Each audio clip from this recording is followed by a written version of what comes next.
Hello, welcome to Podcassidy. I am here with Bill Yost. How are you, Hello. Bill? How's your Good. Sunday? Good. Thank you. It's very nice to be here. I appreciate you having me. It's been a relaxing Sunday so far. I made some pillow forts with my kid, actually. True story. I didn't just Hell make that yeah. up to be like relatable on the opener. I actually made some pillow forts and it was fun. And we need to like optimize our blankets and stuff now for the next run. So I'll be hmm strategizing that later. Yeah, learned some B2B strategies that you can share with all of us in a post later. I'm on it. Got to. The classic LinkedIn, whatever you want to call it, format. Yeah. What I learned from my mentor about B2B business sales through making pillow forts with my child and then make it sound as much like AI slop as possible. I had Right. somebody in a comment section start to debate me the other day and be like, you can't tell if it's a human that just writes like AI or it's just AI slop. And I'm like, it doesn't really matter. If it smells like poop, is it poop? Like it doesn't matter to me. No, for real. Like if What you are happened to write like that before the advent of all this AI stuff, that sucks for you. I'm sorry. But I think the reality is there wasn't a lot of people who wrote like that before LLMs, chatbots became a thing. Yeah, yeah, that's true. And I also feel like a lot of times writers and people that have that style, like you don't want to sound like AI. Like you want to evolve your writing and to It differentiate. it is So I unfortunate mean, for that's how I yeah. felt where I was like, oh, M dashes are AI. I was like, well, I'm naturally like moving M dashes out of the way I type because of it. It Because I does want suck. to differentiate. Like it sucks, but also like It it sucks for the people who used M dashes before. It truly does. I'm sorry for you. That really does suck. I can understand it. I never did. I didn't know how to get to it on the keyboard. I've only ever used the short dash twice if I wanted to elongate it. So I was genuinely like, oh, cool, new thing I never really learned properly when I was going through school. Not to say my teachers didn't teach it, but just who knows if I was paying attention on M dash day and then it was never mentioned again and I never really noticed it in books. I actually, mhm. to be candid, kind of thought that since I did see that in like older books and stuff, that like it was the same dash, but just like typewriters did it longer. Like that was my naive interpretation of it the entire time. So Yeah. What do you think of the new AI slot button that has been introduced? I people started sending me that.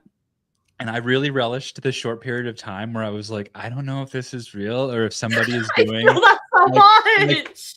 as somebody who fakes feature releases for LinkedIn Yeah. often. In fact, I was before I was logging onto this, I had two Canva tabs open with two different ideas of fake LinkedIn features that I was fooling with and just kind of forgot about. So I do this quite a bit, right? And I was like, dang, if someone faked this, like that is immaculate. I wish I got to it beforehand. But then I saw like tons of screenshots from people where it was just would have been impossible to kind of fake it at that scale. And then there was the reality of like, oh my gosh, they actually released a feature that's called feels like AI slop. That's nuts. Like I can't.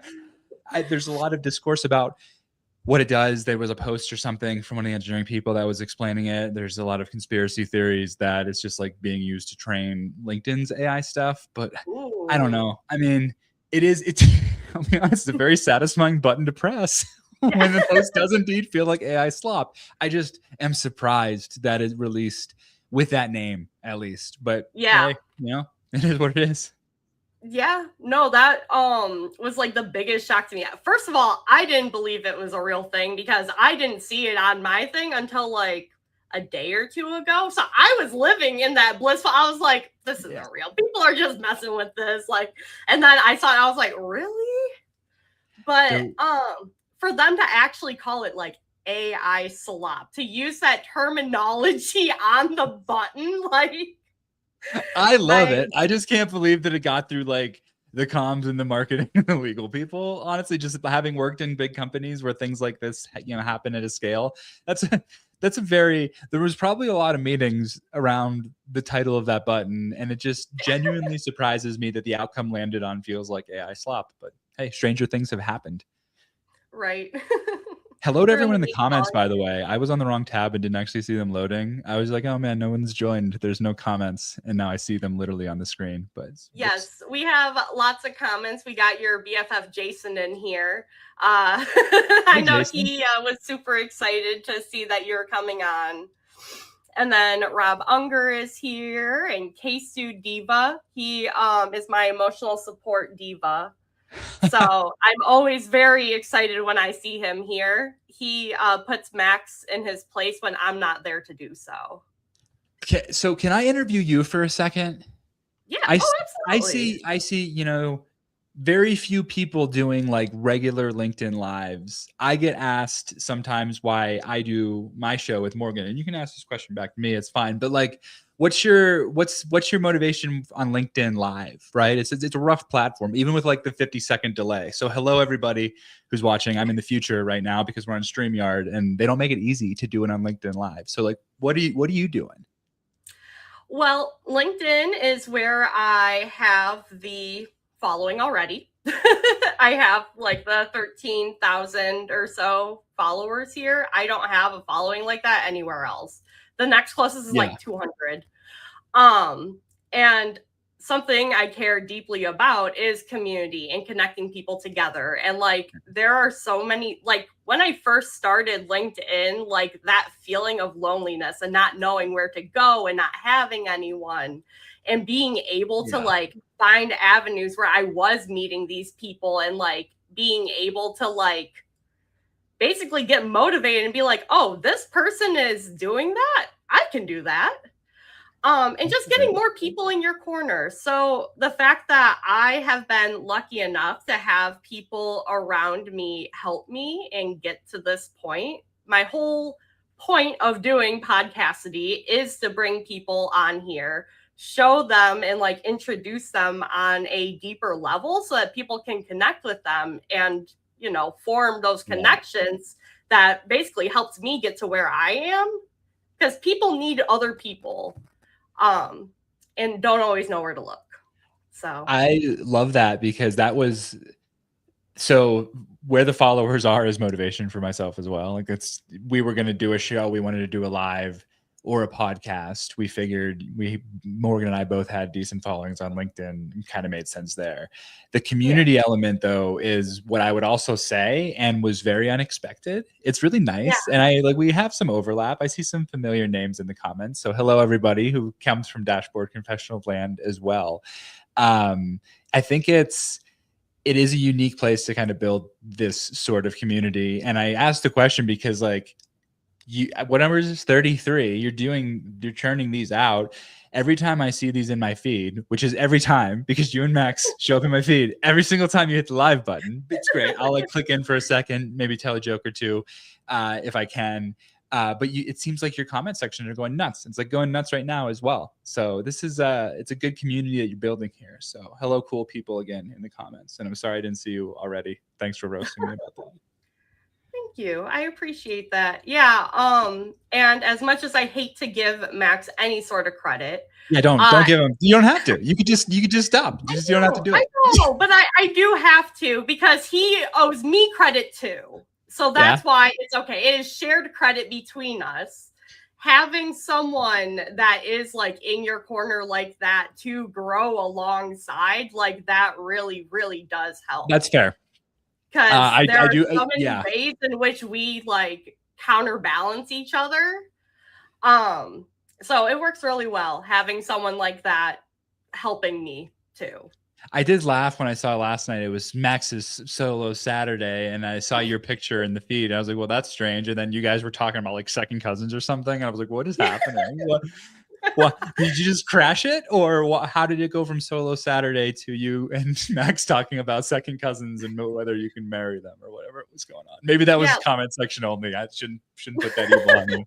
Oh yeah, we were not talking about marrying them on that. That was the comments. That was the comments. But no, it was like probably 30 minutes before his show, and I was like, you should bring me on. I was like, I find the urge to have you bring me on your show. And he said, do it. And I said, bet, let me go change. So yeah, I pretty much crashed it. But You can still kind of hear it a little bit. I'm still a little bit sick from my Gen Con trip. I'm wearing the shirt from it. Nice. But I was really sick on Monday when we did our joint show. So he was talking and I was sitting here feeling like death. So I was You're really committed, huh? I would take sick Yeah. days for much less. I was committed. I showed up. But then I was like, you know what? I'm feeling really good yesterday. I feel like I want to be live. So I asked the crashes. Nice. That's the thing. That's the random hobby. Yeah. All right, let me throw the question back at you then about Dashboard Confessionals. First of all, tell us, what is it? And then how often do you do it? How often have you been doing it? Tell us about it. Sure. So Dashboard Confessionals is my LinkedIn Live series that I co-host with my former teammate and life friend, Morgan Deppensbush. She is on like the researcher side of the house when we talk about data analytics, and I'm more on like operational reporting, kind of consulting type of work. And so we make a good team in that way, and decided to just see what would happen if we did a LinkedIn Live to just talk about kind of our experiences working in data analytics, basically. So it's my industry focused kind of show. I'm not always clowning, but I do, clown a bit on this live as well. After we did the first few, we started bringing guests on. So now we're interviewing data industry professionals that have resulted in some really fun conversations. And it gives me an opportunity to, in a similar way to what you were mentioning, like highlight people and go deeper, like highlight some data people that I find really interesting, typically that have a presence on LinkedIn as well. I'm not averse to bringing in somebody who's not really posting on LinkedIn, but we kind of source from the LinkedIn feed. Morgan and I will find posts that are interesting, or just kind of like propose ideas of people that we know, and then just reach out and be like, hey, you want to come on Dashboard Confessionals? So it's a fun time. We do an hour-long show with some scripted questions, but a lot of audience comment questions as well, which is fun. And why I'm well aware of that StreamYard delay, because it's a pain in the butt. StreamYard, could you fix it for us? How do we make that not delay? But yeah, what can you do? And how long have you been doing it? How many have you done so far? We have done 9 episodes. We've been doing it for about a year and a half. So we don't do it nearly as frequently as you're running your show. We take about a month and a half, maybe, between shows by the time we kind of find a new guest and line everything up. Yeah. I understand.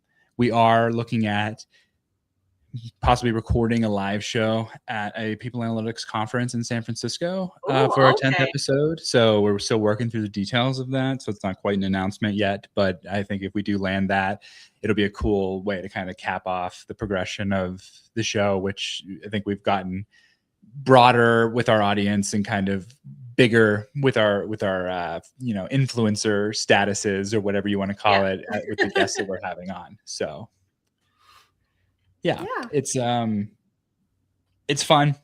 We do get a lot of engagement. Like I said, we also put it up on Spotify and Apple Podcasts, and we get a little bit of listens on that side of the house, but not too much. I don't really spend a lot of time trying to optimize for Spotify and Apple Podcasts, but I am grateful for the 10 or 12 people that listen to every episode there. So thank you.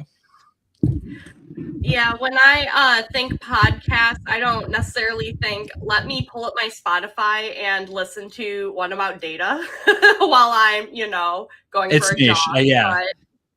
Yeah.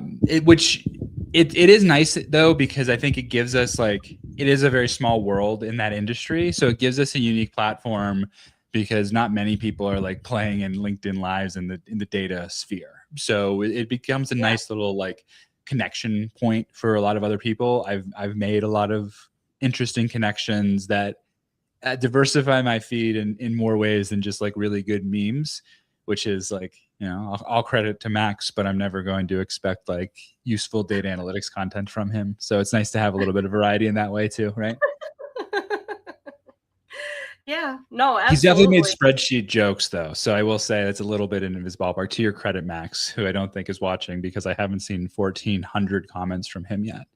Yeah, no, it's Sunday. So he plays tennis on Sundays. He, too cool for us. Trevor has to go get his Trevor knows ball. He has to go beat Yuli at tennis every Sunday. I So love no that. time for I love that Podcassidy. you know that. Oh my gosh, you guys are such great friends. It's amazing. We are like he genuinely is like a brother to me. That's great. Yeah. And I hate him for it because I don't want someone that lives in freaking Texas to like matter in my life, but you know. And where are you? I should know this coming into I'm it, in but Detroit. I'm in Michigan.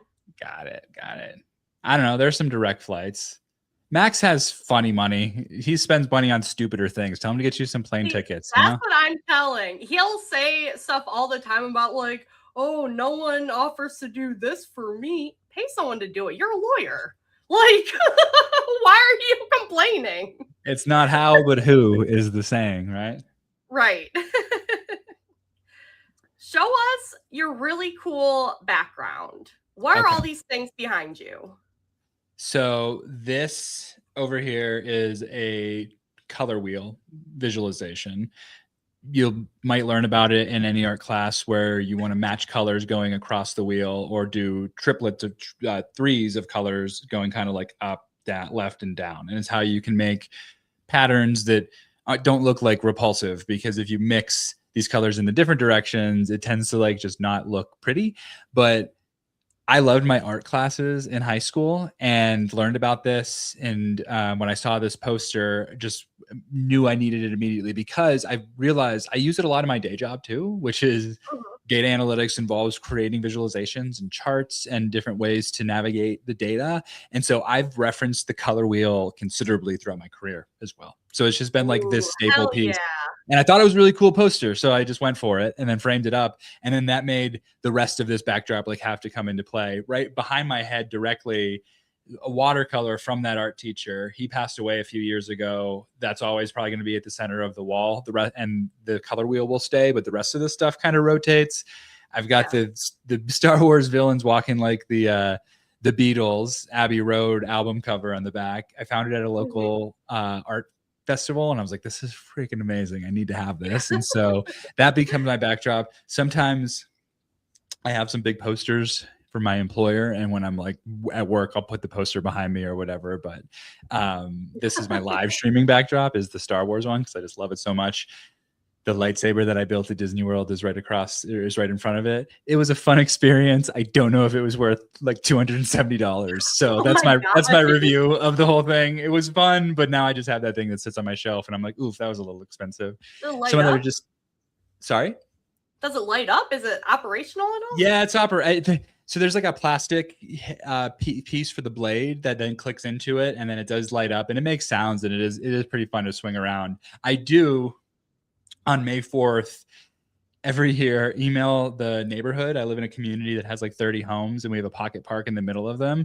And I just Mhm. say like lightsaber battle at 6 p.m. And I have this box of like very cheap plastic lightsabers that I've just been accumulating when I've seen them on sale at different shops. And so like I'll throw those into the pocket park, and the kids will go nuts with those. And then at some point I'll pull that out of my car, and it's like big and lights up bright, and then I'll be the bad guy, and they'll all come and beat the shit out of me, and I will be sore. I swear I'll be sore for days after this thing, because they're just like pummeling me with these lightsabers.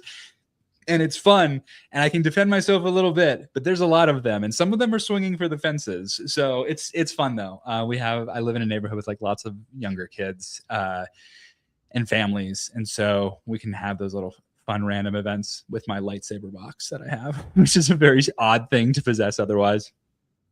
No, that's awesome. Like that's such a nice, like a heartwarming little story. Like, man, we love good dads. We It's love dads that do things like it's a that. good Hell phase. yeah. Yeah, it's a good phase of life. Sorry, there's parts of me that always misses those like single pre-married pre-kid days, but like for the most part I'm having a blast every day. I like just playing with the kids or doing new fun things to try to like give them ways to experience the world. So it's opened up my perspectives and like pushed me to do a lot of things I wouldn't have done otherwise. So it's kind of nice to just like be in this spot right now for sure. Sweet. Aw. Yeah, you're just talking about building a pillow fort literally at the beginning of this. It was fun. She wanted to build a fort. I was like, all right, let's figure it out. We got pillows and just like made a giant mess on the bed. It's really hard. You know, there's a lot of that is at its core an infrastructure problem. And I was ill equipped to solve it at the time, but it's okay. We'll do better next time. Mm-hmm. So Kat Wells here in the comments said that she doesn't think you're a pirate, but you're a wizard. What do you have to say for yourself with this allegation? So in the many data analytics professionals who started their career through the very savvy with spreadsheets line has been called like a spreadsheets wizard, a spreadsheets Jedi, a spreadsheets ninja was one that would come around a lot. And so when I hear wizard, I think of a spreadsheet wizard, which I definitely am. But no, I'm not a wizard either. I'm not a pirate. I do have a giant pirate flag. I don't know how to twist the camera gracefully, so I won't. But someone on LinkedIn sent me the flag, and I have it hanging up in my office on the other side. I'm sure you've been asked it, but why the pirate flag? Okay, I was kind of hoping you'd ask. Would you be down for doing a little experiment? Can you experiment? Sure. Yeah. Let's Can do it. you open up like an incognito window and screen share and go to Gemini? Because I want to see what you get if you ask this prompt. And I'll answer your question, but I want to make possibly a point here. We'll see what happens. But yeah. Sorry to put you on the spot. I meant to ask this in the prep and then I forgot. So this is Cassidy pivoting very quickly. Jason says we play a lot of Epic Couch Adventure in my household. What am I looking up? All right. So why does Bill Yost on LinkedIn have the pirate flag? And while you're typing that, zoom it in a few clicks or when you after you send it, so we can see what it brings back up. But the reason I have it in my name is because one time I did a poll where I asked how should I capitalize my name, and it was like, you know, Nick Power is lowercase. There's some people who are all uppercase, and the proper case won. But in the comments, Nick said, I don't know, but it should involve a pirate flag. And they put the emoji. And I was just like, that's funny. I'm just going to do it to like as a bit, basically. And then it just became my like accidental brand. And so what does this say? On LinkedIn, people analytics professional Bill Yost uses the pirate flag premieres person and visual identifier. Oh, they changed it. So they got that from Apple Podcasts. Look at that. They sourced that from my live stream, basically. Crazy. Because what it used to say is like, it's a sign of like rebellious corporate culture and like whatever. And it's like, it made me sound like really grandiose and planned about why the pirate flag is there.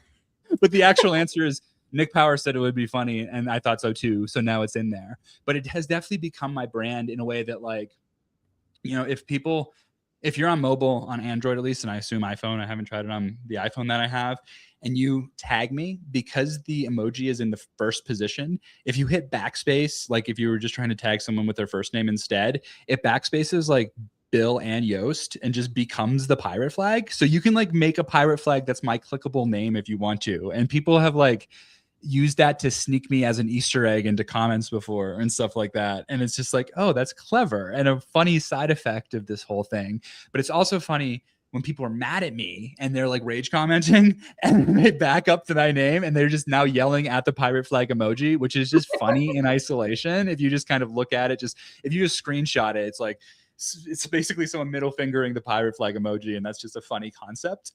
So it works in a number of beneficial ways. Yeah, no, that's so good. And like, you're the reason why I added an emoji to my name, because you had shared something about it being for like personal identification. Like you see the emoji, that's how you like recognize people's names. And I was like, that's so smart. And that's literally why I added one. I've had people who like will message me and be like, I couldn't remember your name, but I remembered the pirate flag, so I searched for that and I was able to find you. I'm like, good, that's a great. I'm not a marketing guy. I always make jokes that I should be because of some of the stuff that's just stupid viral for reasons that shouldn't be or whatever. But I understand the benefits of a visual identifier as much as the next person, and like that's what you've got in that real estate. It's a good use of it, right? And my name is not terribly common, though there are a lot of Bill Yosts on LinkedIn if you go look. None that are as cool and funny and humble They're as not me, the but there Yo-Yo. are other ones. And so the pirate flag helps me stand out in that way as well. I do. So for like 12 years, I had been watching the domain name billyost.com. And 6 months ago, it became available. I don't know what that means from the last Bill Yost who had that domain, but the important part is I bought it. So now I'm the one true owner of billyost.com after a very long journey of waiting for that domain to open up. And now it goes to a dumb t-shirt shop with data jokes on them, which sells like 3 a quarter or something. It's stupid. We love it. You sell your parody of the, if you sell a mouse, what was it? Spreadsheet, data sheet. If you give an executive a dashboard and if you give an executive a spreadsheet, that's like an interesting part of my content angle that I think a strength that I have is like because I'm in this season of life where I'm like reading children's books a lot and just like doing lots of kids things. It makes me like be able to draw these connections to my regular day-to-day work that's also going to land. And like, yeah, because children's books are popular and well known, it's like it was easier than I expected to kind of make that one pop off.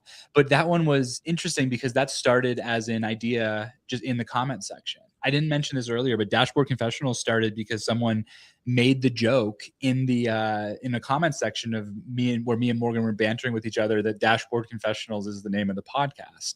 And that moment I texted Morgan and I was like, we should do that. Like that's just actually way too good, right? To leave that on the table. And so in the same way that if you give an executive dashboard, you give them a spreadsheet, those were like, that was a joke in a comment section. And then we're like, maybe if I actually did that, that could work. And then that escalated into me giving my best Mr. Rogers wardrobe out of the closet that I could and reading it by a fireplace and like having some videos that for the first time in my life did half decent on LinkedIn. So that was fun. I did write the conclusion. I don't think I ever recorded the video. I think I just like got busy. Just like whoops. You're like, I'm over this. Maybe I'll have to revisit it. We'll see. And I can conclude the trilogy there. But I did have a coworker who was like, hey, you should put that on TikTok and just see. And I don't have a TikTok presence at all and didn't. But then I put that video up.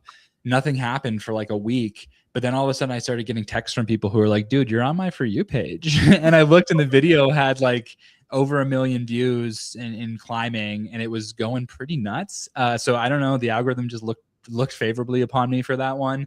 I then posted the other video like a week later and it went pretty nuts as well. So it's interesting to, there is some sort of Venn diagram overlap between content that can do well on LinkedIn and on TikTok, but like it's a very narrow window, I think, to pull it off. Like you really do need to tailor your content for the platform that you're on, even when it's just like making jokes and stuff. Like even my jokes are still like kind of a wink and a nod to corporate events or whatever. Like the poll that I launched last night was specifically aimed at like some Anthropic stuff where they were like, oh my gosh, the engineers want to work for money and not for mission. And it's like, okay, yeah, I mean, I think most people would do that. So I just like launched a poll about it.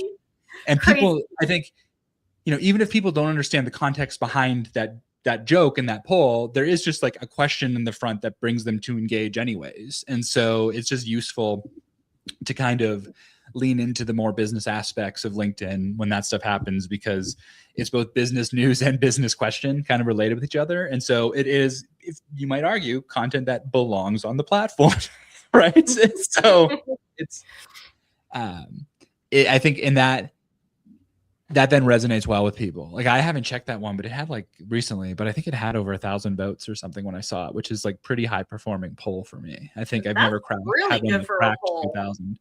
Yeah. Polls are high engagement rates, right? Because I think my biggest one maybe had, I don't know, 1,800 or 1,900 votes. I'm pretty sure I haven't cracked 2,000. I would have to go back and double check that. But the impressions were only like 11,000 or something. And so that's actually a wild engagement rate when you think about it. So that's what I find with polls is it doesn't get a lot of spread, but it gets really engaged people. And I like that kind of content too. It's fun. It brings out good comment sections as well. A lot of those people are in the comment section right now. So thank you, funny people who are in the comment section. Yeah.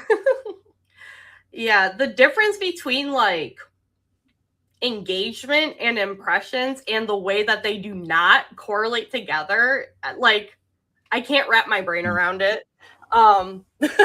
Because it'll be something that I'll have something that'll have like over 1,000 like reactions or something, and it won't crack like 100K. But I'll have plenty that'll have like under like just over 100 reactions, but that'll crack 100K. Like it doesn't correlate. It's all like the content itself and what gets like pushed. It's absolutely nuts. Becca Chambers is my just sterling example of someone who's consistently in one direction for this. Because most people, I think, like I definitely ping pong between these scenarios where it's high impressions, low engagement, high engagement, low impressions, some knockouts that do good on both, but typically it's this imbalance thing.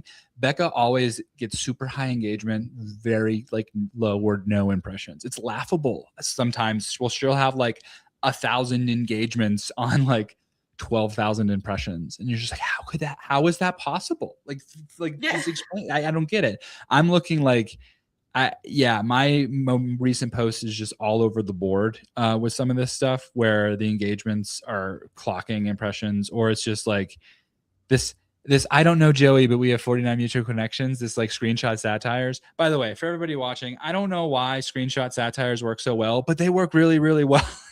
Screenshot is any post that involves a screenshot right now. Like that's the real algo hack that I'm silently kind of leveraging a lot of the time. But screenshot a post, make a satire of it. That one has almost 150,000 impressions on like 300 engagements. That's like a lot of eyeballs, but just like that's not actually a lot of. I know. Sorry, I'm relatively speaking. I'm sure there's people who are like, oh my god, that's a lot of comments and impressions because it is. But like, if you just think of the raw like math behind that.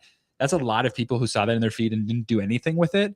And like, what do I make of that? Right. As a content creator, I'm not actually totally sure. And that's where data analytics, which is truly what we're doing as we have this discussion right here, can become problematic because it's like, well, now I know this really ambiguous thing that I don't quite know how to solve, and more data might not necessarily help it. Right. Yeah. For so long, I felt like I was trying to like crack it, like try to figure out like what is it? How do you like what are the things that are like preventing it? What are the things that do?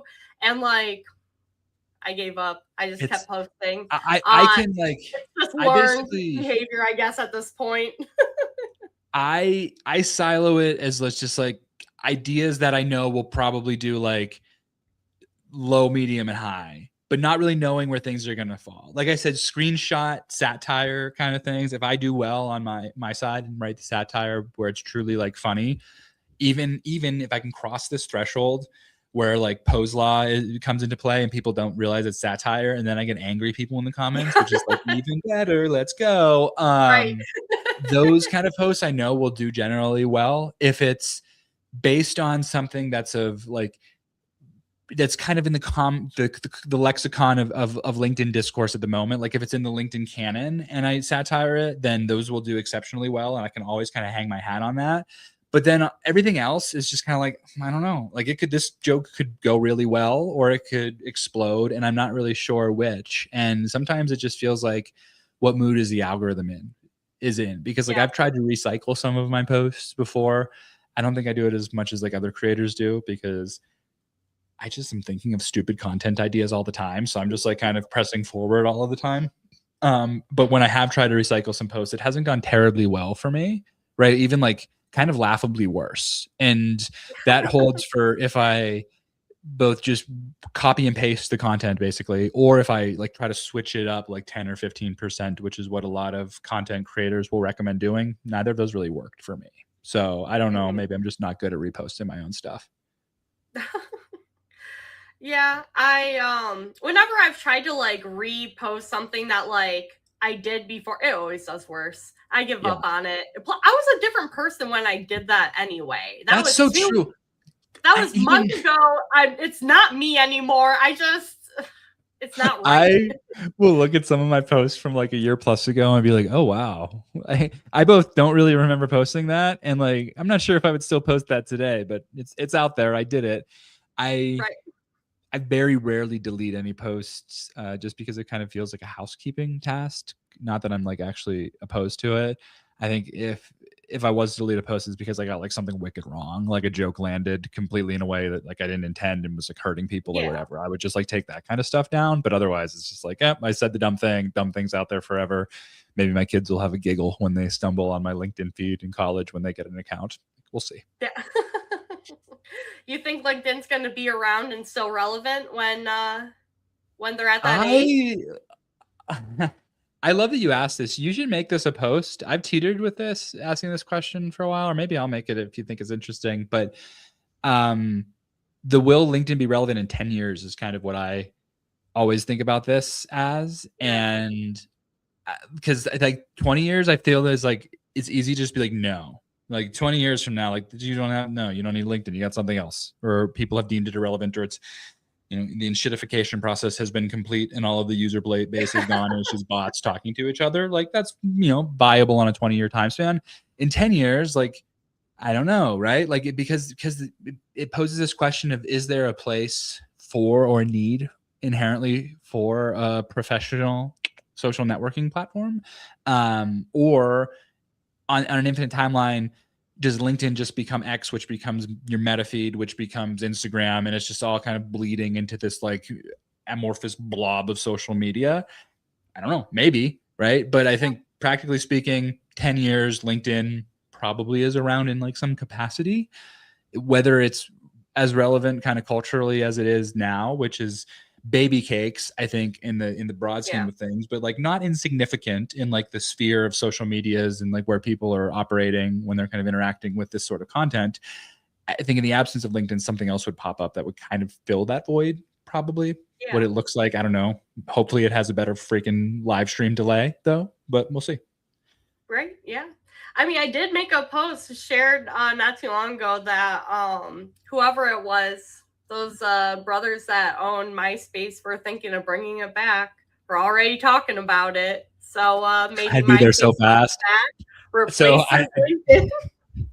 I have meant to repost that or screenshot that headline and just announce that I'm going to stake my early candidacy to be a MySpace influencer, which is the destiny of a journey that started when I was just a child. Yeah. It's really come back full circle. Who knew? We're having a moment. It's good. Millennials are in power. We can do whatever we want. Just powering up. It's just, yeah, it's a funny time. I think even culturally, like a lot of, just I got Power Rangers stuff in my backdrop. I didn't go through like the rest of my backdrop stuff, but there's a rainbow bookshelf over there and there's a lava lamp over there. Oh But yeah. I have some Power Rangers stuff up in that corner. Like that was my brand when I was a kid. I love that show. I was all about it. And so even over the years, like my mom would keep getting me like stupid Power Rangers toys because she worked at a Walmart and she'd like go through the toy section and be like, it's the Blue Ranger. I'm going to get it and send it to Billy. And so like I have these like lots of these like little Power Rangers trinkets. Oh, that's so sweet. But that's the one brand that really hasn't done well with like Mhm. resurging in the past couple years. I hope they do, get it right, because I would definitely be into it. But it feels like just good eating from everything else nostalgia wise for me right now. I mean, X-Men 97 is great. I laughed hysterically in one of the X-Men episodes. They're like, we have to get back to the 1990s. So it's like, yeah, let's go. And I think just a lot of stuff like Spider-Man doing really well. It takes me back to just like how good the like Tobey Maguire movies were, and just like some of the stupid campy nonsense of that time. It was a good era. So, Yeah. but yeah, so it's a good time to cash in on millennial nostalgia is the point that I'm trying to make. And I'm always trying to think about how I can figure out how to monetize that in the best way. There's something that takes us back to the 90s, early 2000s at heart that isn't out there yet. I just need to figure out what it is. So if you know it, DM me. I'll go in on marketing with you and we'll split it. Yeah. Yeah, well, with all the conventions and stuff, I was looking at like different things or conventions I can go to and start like covering or whatnot, become a little Brianna Brew Jr.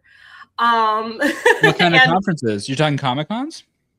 possibly I want to. Yeah. So like Motor City Comic Con's coming up. I would love to go to that one. UmaCon also happens here in Detroit. That's more of like an anime one. So could go to that. Oh, Gen Con is like tabletop RPG and board games. So I did a whole bunch there and wrote about it. cool. And like I reached out to like one here that's like a video game one. Nice. So we'll see, but I'm trying to do more in that stuff, and it's nice because it's like stuff from my childhood that I really enjoyed doing, and now I'm an adult and I'm like, wow, I can actually do something with this. I didn't have to give it up. I have a little bit of expendable income. I can just get it done. Yeah, I've always wanted to go to a Power Rangers convention. I know that there's a few of them that happen every year. I just have never been like actually going to have pulled the trigger on it because I don't really like really big, like crowded places. And so I feel like I just spend a ton of money to just like be uncomfortable in public for a few hours. But maybe someday I'll get over my fears and put on spandex when I'm in really good shape and go, walk around a Power Rangers con. Yeah. One day you'll just be so compelled to cosplay as a Power Ranger that you're like, I have to invest in this. I do have the Blue Ranger helmet downstairs. I could have done this live wearing the Blue Ranger helmet if I wanted to live my dreams, but I forgot to bring it up for it.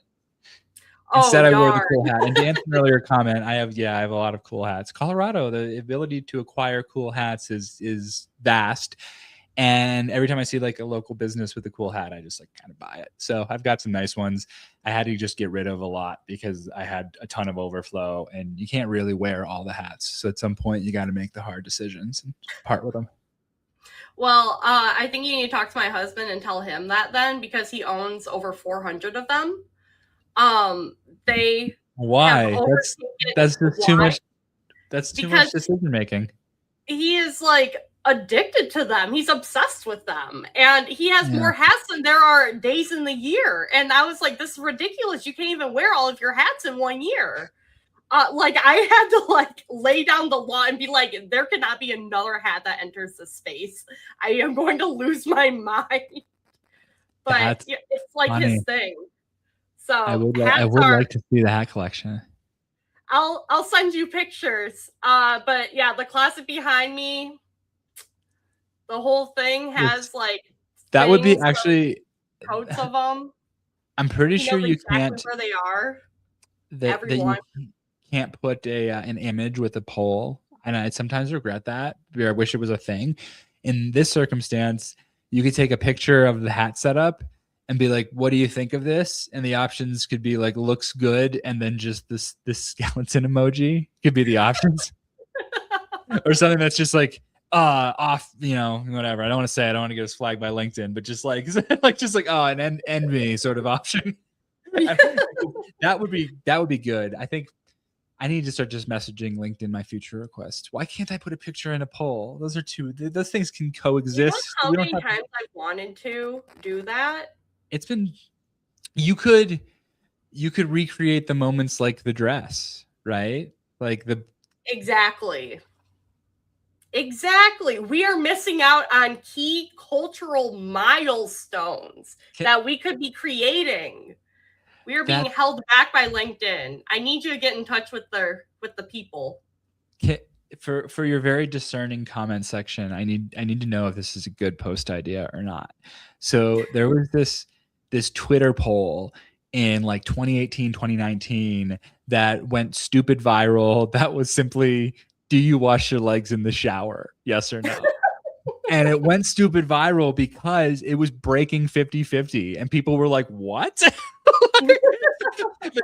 Everyone was like, this other half exists. And it like became this like big cultural moment that was just really funny. And it so aligns with my content that I kind of want to post like recycling this banger from Twitter 2019 and post that exact same poll, but I don't want people to be like, oh, you're plagiarizing, like copying content or whatever. So Who cares? Do it. I think it's so funny, right? It's such a funny, and you care what people think. that is fair. Just block. How many people are on your block list? I don't know, like 150, 170 something. So much worse for freaking women on the platform. I'm sorry.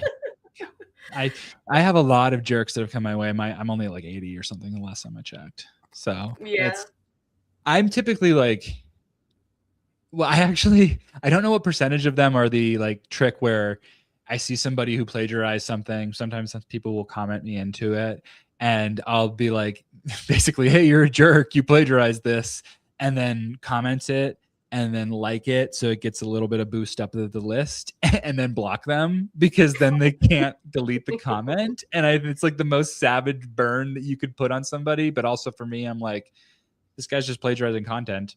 Or gal, yeah. I mean, we're not being gendered here. Everybody can steal content. So I'm probably not going to want them on my feed anyways. So I'm just going to take the liberty and like block them. And it's really funny because then people will send me screenshots of the comment that'll have like more likes than the post itself because people see it and laugh. And I'm like, oh, that's funny. But I like can't go weigh in on the conversation anymore because I blocked them. Yeah. Side effect of it. Yeah. No, Anthony has 182. That's cool. You can't block anybody else. That's tight. That's the best reference in the world. That's true. Yeah, no more blocking. Is that actually true? Do you really have 182, or is that just a deep cut to my lore? I don't know which that is. He's pandering to you. 182 is quite a bit. I have seen that there's a limit. I don't remember what it is, but you can only block so many people before you're allegedly not able to block anymore. But I've also seen people who said they have more people blocked than what that limit is. So, your mileage may vary. I'm not really sure. I just think until I'm out of blocks, I am fairly liberal in dealing them out if someone's just like a very big jerk. I do have, this is the challenge with satire, and I made a post about this like last week or whatever, is you get people who like don't get it and are very angry about it. And I will always stick to the bit because I think it's really funny, but like be kind and try to like bring them to the realization that it's satire. If it doesn't work after the first couple of tries, then I'll just be like, hey buddy, it's satire, like I'm sorry, but you just calm down. It's okay. A lot of times I'll have people who are like, oh, I missed it. And then they're like in on the joke and laugh with me. And it's kind of a wholesome moment to like bring someone onto your side that was against you so initially. But then you'll have people who are just like double down and get very angry because now they feel duped or whatever, or they made themselves look really bad by not realizing that it was satire. And so those people tend to end up just like on a blocked path, or they just proactively block me, in which case I'm like, thank you, because outcome is achieved and I saved one of my blocked people quota in this transaction. So all is well. Yeah. No, I feel like if you aren't able to block people, that feels like a safety concern. Like I should be able to limit someone from contacting me if there is an issue. So I have to unblock someone so I'm able to block this person. I have to pick and choose. So one Saturday morning, I logged on, and in my feed was a post from this pretty prominent creator. It's just, we don't see the world the same way, but I blocked him, and I saw a post from him in the feed. I'm like, oh my God, what the hell? And I clicked his profile and I could get into his profile. And then that made me like search for a few other people that I had blocked. And sure enough, they were all available in the search bar. And for like 3 hours on a Saturday morning, the block functionality at LinkedIn was busted. And there was like a handful of like side messages I had with people who were like, oh my God, and like realizing it. And I had a couple little bit of comment exchanges, but I didn't say anything about it because I didn't want to draw attention to it, because like that could be really harmful for people who have blocked folks for legitimate reasons. But it was mind-boggling to me that it was down for a few hours. I didn't see any press about it or anything that were any other than those like couple comments that I mentioned in DMs. But it was like kind of scary because like I blocked some of these people for a legit reason, and then being like, oh my God, they can just get to my profile. Thankfully, I don't think anybody realized it. I didn't get any comments from said blocked people in this time. Or if I did, they got reblocked when they turned the features back on, and I don't see those comments anymore. Yeah. There was something similar that happened not too long ago where, like, if you reported someone, you couldn't, like, block them then afterwards. Like, you know, you can report and then block. It was like you report and then all it would let you do is see the report. You couldn't block the person. And I'm like, I don't want to Yeah. see this person. Get them away from me. There was another bug where if the person had RSVP'd to any of your LinkedIn events, you couldn't block them until that you removed them from the attendee list. So, and I know this because God. that creator I blocked that I mentioned, I had said RSVP'd yes to a Dashboard Confessionals, and I had to like go through each one of them and find where he was and remove him from it and then block him. And I'm like, oh my God, this is so annoying. It's so annoying. And I only knew of that bug because of something unfortunate that happened to Brooke Sweetar when she was trying to get somebody blocked, and she went through the LinkedIn support circle of hell to figure out how she could block this person who was definitely doing bad things. The block was warranted, but it was broken for her. And through this endless cycle, it shook out that like, oh, he attended one of your events. You need to remove him from that. And it's just like, are you freaking serious, dude? Like you can't just make this button work. You own the whole platform. So LinkedIn. No, literally. If you're watching, That's fix ridiculous. it truly is. So, but yeah, not my platform. It's just the one I make memes on. So what can you do? Right. I'm just here. We have a question. Everyone gets asked on Podcassidy. You are given a tapeworm. Do you keep it or double it and give it to the next person? If I keep it, do I have to like ingest it? Yeah, like it's in you. Like someone has to have this tapeworm, like in them. It's either you or it's Douglas. You asked everybody that question? Wait, so this question's been asked 32 times? No, because not every single time is a solo show. Or sometimes it is solo, and then sometimes I don't ask it. I'll forget, but I have a sticky note to try to remind myself, and I looked at it this time. I would just love to see the data behind the answers to this question. I would just keep it, like, because ultimately that proliferation, that exponential growth, because then if those two people are dealt with the same decision, and one of them takes it even, or both of them takes it, then you've got more and more and more and more. And so you're really just dooming society to die at that point, because I believe there are enough selfish people in the world who would be like, yeah, pass it on. I don't want this fucking tapeworm. You guys can have it. So I wouldn't be able to live with that on my conscience that I like ruined humanity. So I would just keep the tapeworm, I guess, and just like have some pretty uncomfortable poops and diets, I guess. I don't know. You can medicate, you can manage a tapeworm, right? Like there's pills or something. I don't know. That's true. Good. That's true. There are remedies to them. Did anyone say they would pass it on? I'm scared of those people. Oh, absolutely they did. Absolutely they did. You don't watch The Last of Us? Come on. Oh man. But I feel like sometimes it is justified though, because they'll be like, I have really messed up stomach issues. Like the person it goes to, maybe I'm trusting that they'll do the right thing. Society. Yeah. I like Elena said, can you choose who to give it to?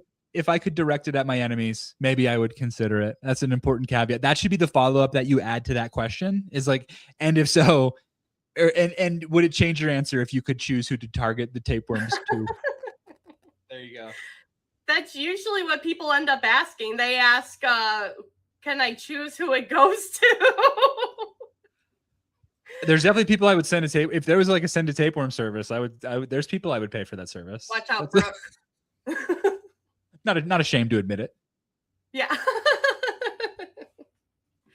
Can you believe that she scheduled in the same week as you for Podcassidy? Brooke? Yeah. That's unfortunate for you.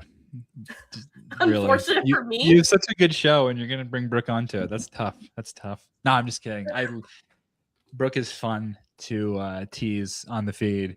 And I did have this moment because we have this recurring bit where like I'll just comment her stuff and be like, send me the money that you owe me.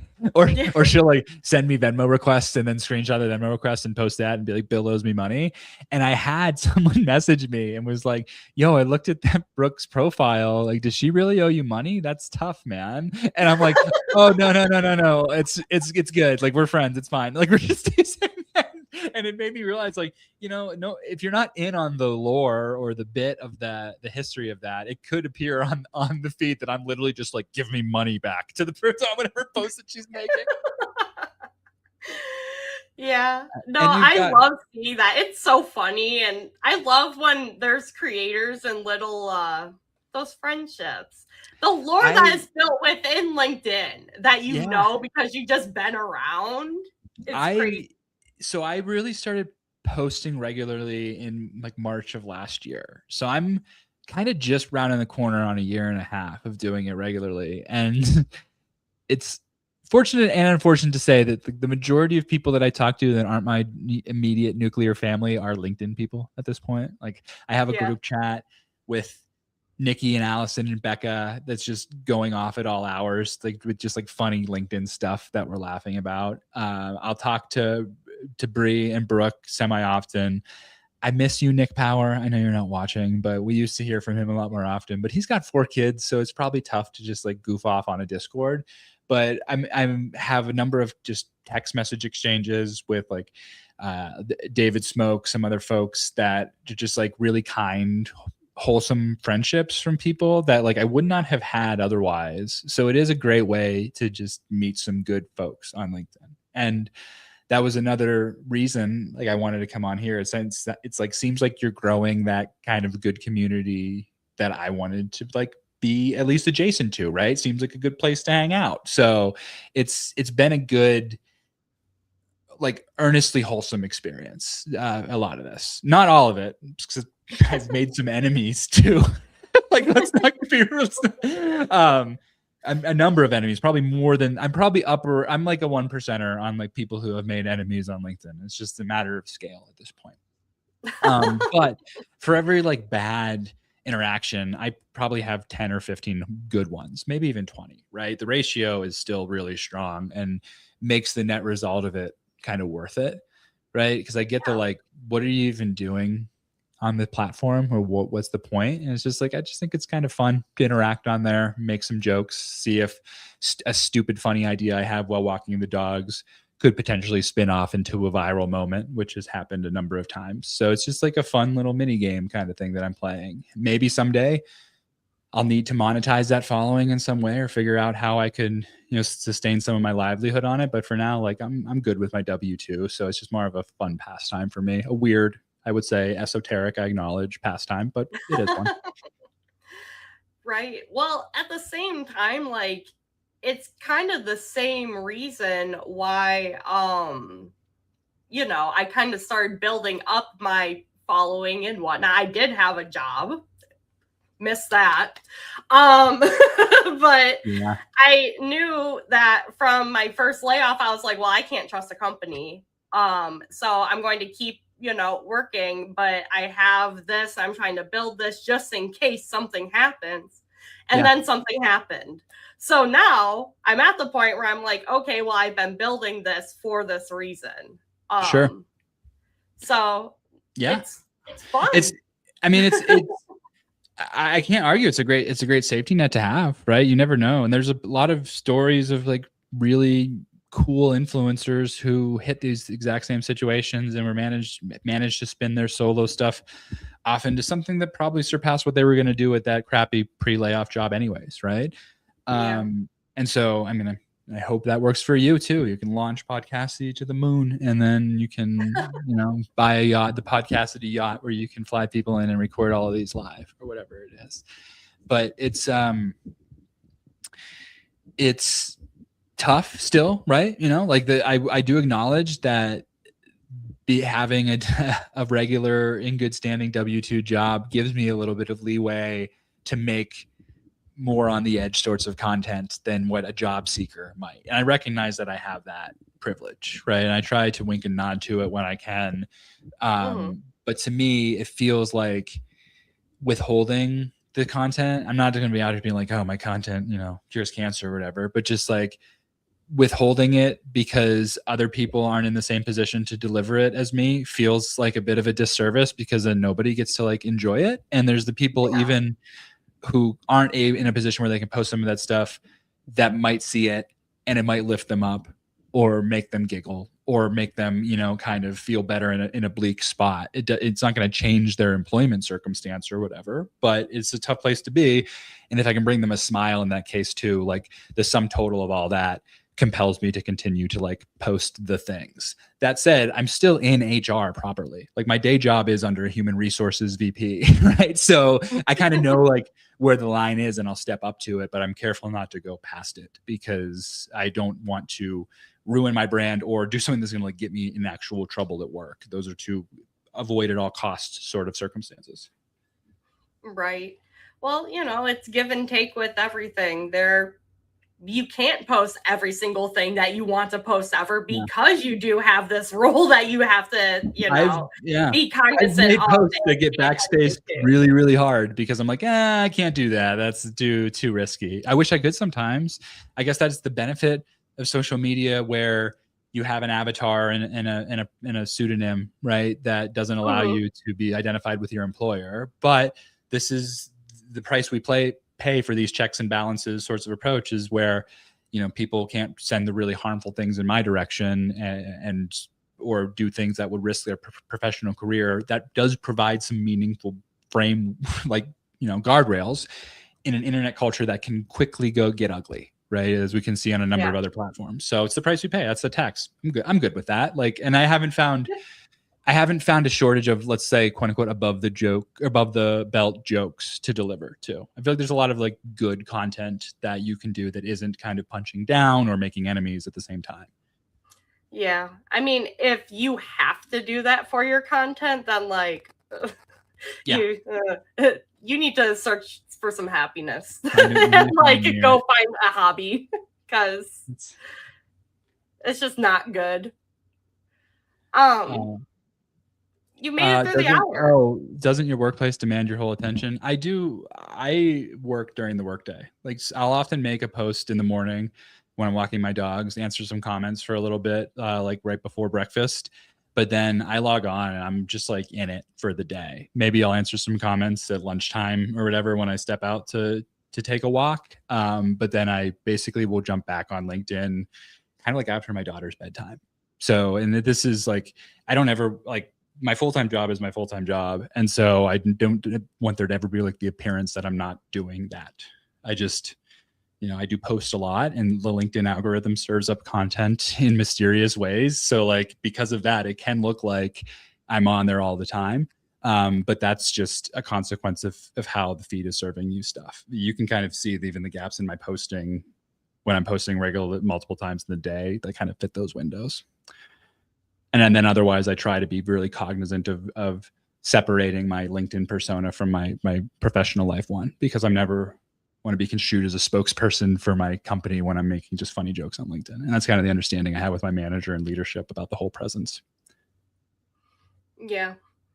Yeah. I mean, I feel like if you are someone that wants to be posting and a content creator, like you almost have to have a conversation about it with the company so that they are kind of in the loop, because otherwise, like, if they don't know and they come across something and they don't have that like knowledge and knowing already going into it, that shock factor that comes with it, like, could be worse. I will say it has also served as a wonderful icebreaker. So in my role, I'm meeting with a lot of senior leadership and their HR partners, and I'll often have meetings with a new name or face that starts with, "Oh, Bill Yost from LinkedIn," and it's like I play it off of like, "Oh my gosh, you've seen my posts? Like, let me slink under the desk."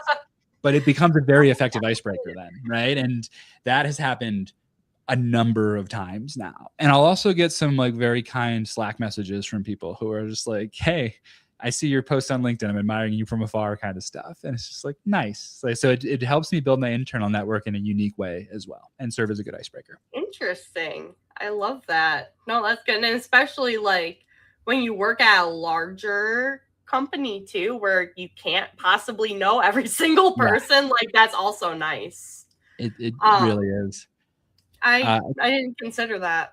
Kenneth said, honestly, I never thought this was Bill's voice. It's not the one invented from him in his post. I want to know what Kenneth thinks I sound like. Is Kenneth, this how you record to me in a voice sound? note what you thought I sound like and send it to me, please. I need to know. Or tell Gemini to do it.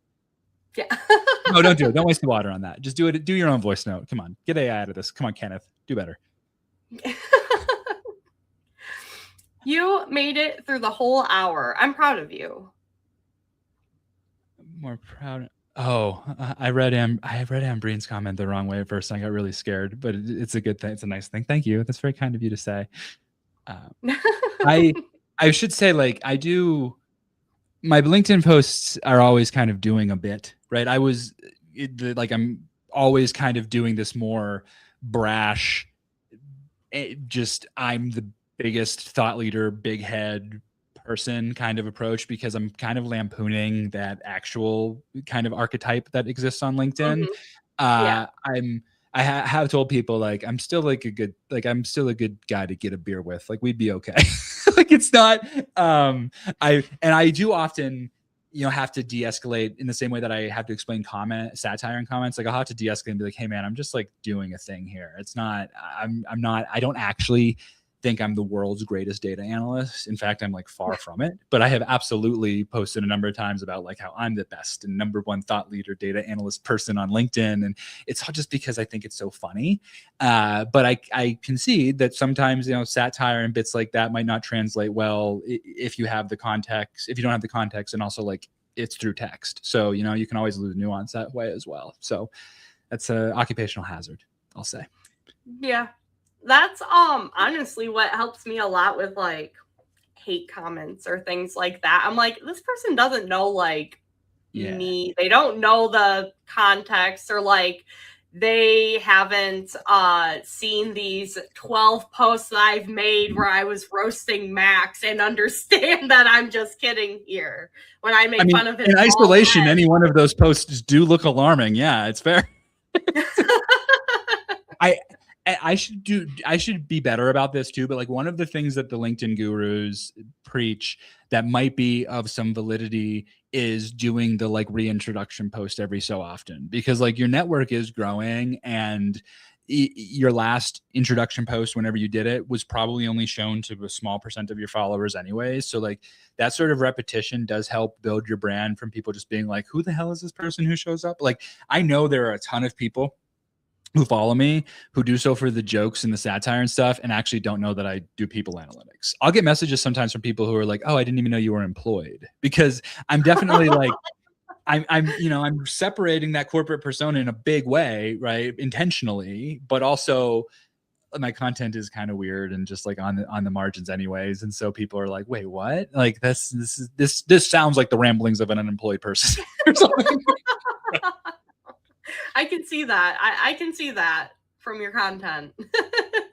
So, Kat, thank you for the nice word. Kat's my new favorite. I think that was Max's live stream where Kat was lighting it up and became one of my new favorite voices on LinkedIn. She's funny. Yeah, we like Kat a lot. She is someone that is like truly actually authentic and like just types away. And I love when people are like that and don't overly polish themselves. Because it's hard to do. It's hard to be vulnerable and just put it out there. It is. It really is. It does become easier with practice, I will say. Like I have people who ask like, how I even get the courage. I mean, I'm saying that like in their kind of words. I mean, like how do you even like how are you brave enough to do that? And it's just like it's kind of one post at a time, like you can wind back to my earliest posts. My voice did sound different, right? And I did experiment with some AI bullshit slop like way back. I identified it as being bullshit slop and stopped. But like you can even find those posts in my history. It just took a little bit of practice and things that I didn't expect to do well doing well, right? The experimentation part of it happens too. And when you start to experiment different ways or techniques or content to put out there, sometimes stuff sticks that then changes the navigation of how you're approaching your whole content plan. And I say plan loosely. I don't really have much of a plan. I mostly just like wake up and think about what I might want to post. And if I don't have anything to post, I've started giving myself the grace to just not do it. Like a year ago, I was always trying to get content out there just because I felt like I needed to check a box. But I'll just like take days off now because it's like, I don't know. I don't have any ideas. I'm not really inspired to write. I thought that was going to be the case when I was going through this most recent cancer scare, but I found that the content was a welcome distraction for just like kind of passing the time between those tests. So I just kept posting shit. And some of those posted pretty well. Yeah. And, you know, congrats on that for that being cleared too. I remember seeing the, me and Max actually talked about that post. Oh, thanks. Yeah, it's because really I forgot that you had even like mentioned, I saw it that you posted, you know, that you had cancer at one point, like way ago, because we've been connected for a while now. So I know a bunch of things about a bunch of different people that I forget about until it comes back to the front. I'm like, oh yeah, they posted about that. Yeah. I don't post about it as much as I used to. It is really nice to post like good news like that and then feel as if I'm getting a collective hug from the internet, and which is less creepy than it sounds in this case, because there was like a lot of nice engagement and people saying kind things, a lot of DMs from people. I get a lot of messages, like a lot, and it's tough, right? You know, I got a family, I got a job, I'm trying to put content out on the public facing side. It's really hard for me to chase messages down just in general. I do try to devote a little bit of time to it every week, but I do truly value when I like get a message from someone who's like, hey, I'm also a thyroid cancer survivor, or I'm going through the process. Like, can we talk? I feel like that's the most and best use, the best use of my platform, I think, is those circumstances. Like I've had a lot of good conversations with strangers who are just going through the same problems that I went through. And I hope that I was a helpful spot on their journey as they started to navigate the disease as well. So another unexpected side effect, a good one of LinkedIn. Like, so good reasons to be here. Post, people. At this point, we're an hour and 11 minutes in. So I feel like the people who are still here are the ones who are already posting anyways, but keep doing what you're doing. You know, it's good. I know. We went over time, but we had to because it was a really good conversation. And I love having you here. You're a great guest too. Well, thank you. I just missed the time. It was just real tiny in my monitor down there and I just didn't catch it. But fine. But usually, thank you. Yeah, usually I have them at 8 p.m. So Max's is right after. And that's always the best because then if I go overtime, it cuts into his. You guys have like your own like networking broadcast hour where it's like tonight on LinkedIn Broadcasting Network at 8:30 is Podcassidy, followed by Max Langley's Chit Chat Show. I forgot what it was called. But Bill, it gets even better because there's other people in the community doing their LinkedIn lives too. So now there's people that'll do it at 7 right before mine. So there'll be like a 3 to 4 hour window. And there's people that do it after his too. So there'll be a 3 to 4 window some days of just people being on live stream where people in the community can just jump between different ones, be available for whatever hour. And who are these? I'm going to do the reverse of the plug your shit at the end of an episode. Who are the people that I should be following for these 7 o'clock live streams? Who are some names? Ken Ziegler, Kathleen Byram, Bradley Bates, and Jay Bosser are the other ones that are doing LinkedIn lives. Okay, so I'm connected with Kenneth. And why do I get notifications for you and Max without fail every night, but I've never seen like Kenneth has gone live? Because I would probably click into it if I saw it on my feed. This is unfair. I don't know. He was live at 2 o'clock today. You could have been there. Is this a double bell situation? There. Damn it, LinkedIn. I was there. Where were you? I don't know. I was cleaning or something. I was just not on LinkedIn today. I was making pillow forts. I told you already. I don't know. Yeah. I don't know why that would be. That's interesting. Maybe it's because I previously clicked on one of your live events. So like the algorithm knows. Maybe that's the secret. Tell them about the Thursday night lineup. This is I don't know what's the Thursday night lineup. I don't know what the lineup is. Yeah, I feel like you need a producer, you need a marketing team, like you need a funny name that actually doesn't say LinkedIn in it because the lawyers will get to you. People who always are like, I want to make a podcast and call it Linked Out. It's like, don't do that. Don't do that at all. It's just it's gonna get you in trouble. But you need something that's hilarious. Anyway. Tonight on the Cringe Broadcasting Network. 7 o'clock, Anna Ziegler. 8 o'clock is Cassidy. 9 o'clock is Max Langley to put poop emojis on the screen. Coming at you quick. I don't know. And then you need the 10 o'clock late night show. And then the 11 o'clock late night show. That's what you do. And you just run this and you just are now NBC. That's what you do. We are NBC. At 6 p.m., you have a newscaster who's just talking about LinkedIn stuff. Like, today, influencer Lewis Butterfield plagiarized content and deleted his account. More at 6:30 or whatever. It's the LBC, the LinkedIn Broadcasting Company. You can't say LinkedIn, though. You can't have it in the name. It's okay. It's okay. It's just LBC. They don't have to know. You just never say what it stands for? Yeah. The people will know. But if we don't actually say it, it just is an acronym. Yeah. Well, thank you so much for having me, Cassidy. I don't know how much more we should go over. I don't know how rigorous you are about blowing past the hour, but this was a lot of fun. I'm glad that you had me. Whatever. I go with the flow.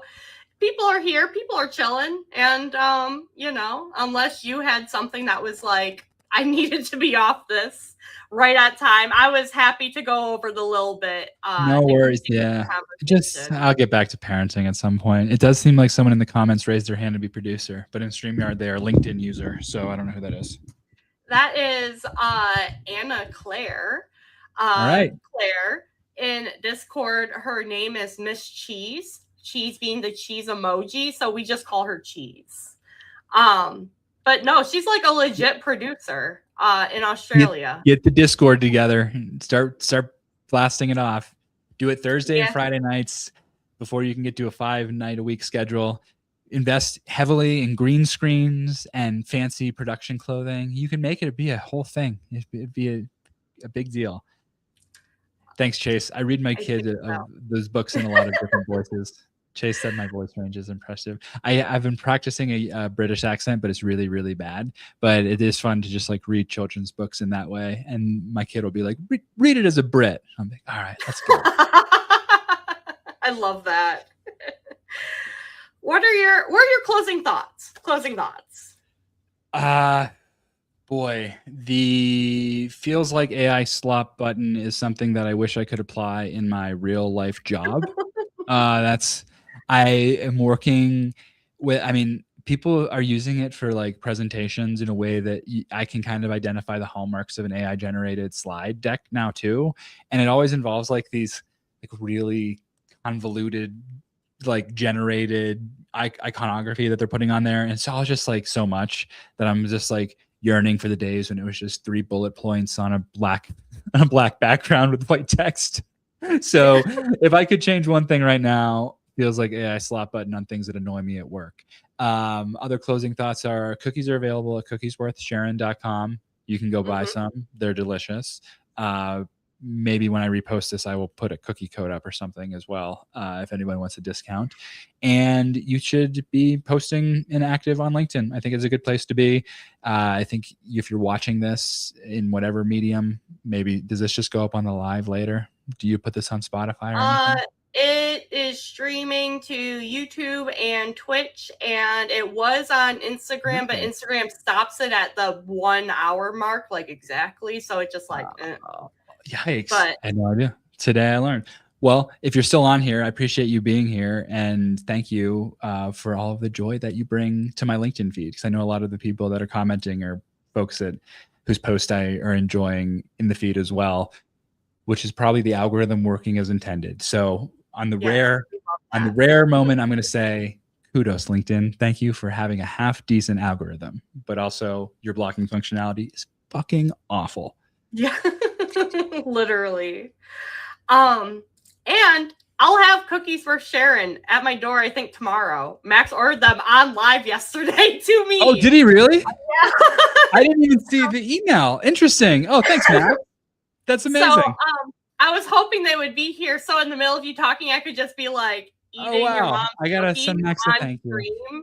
Like, do you know how cool it would be to be talking to you while eating your mom's cookies? So It's on the little slip in there, but I'll just say, because people don't read sometimes, and that's fair, because if there's a big box of cookies, I typically am prioritizing that over the reading, but put them in the microwave for like 15 or 20 seconds, and it's just perfect.